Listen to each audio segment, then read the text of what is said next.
Goeiedag. Ons het so 'n inloopklerekas. Nou, in die oggende staan ek eerste op. En omdat ek nie die res van die gesin almal wil wakker maak, 'n man lief langs my noodwendig wil wakker maak nie, sluip ek so in die donker in die kas in.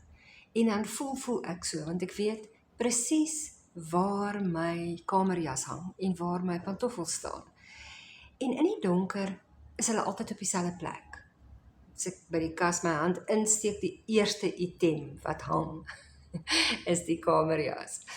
En die eerste rakkie onder is die skoene. Ja, partykeer is hulle onderste bo, partykeer is hulle laas keer net so vinnig ingedruk. En moet ek hulle net reg draai, of die linker en regtervoete omruil. Maar daar is hulle daar.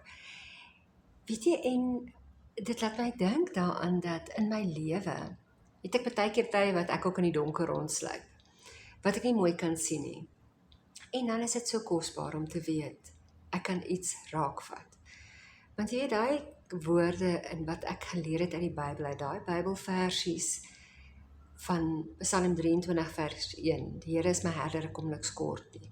Daar is so 'n verskeidenheid versies, wat ek in die donker kan raakvat, wat ek nie 'n Bybel nodig het nie, ek hoef nie te gaan Google nie.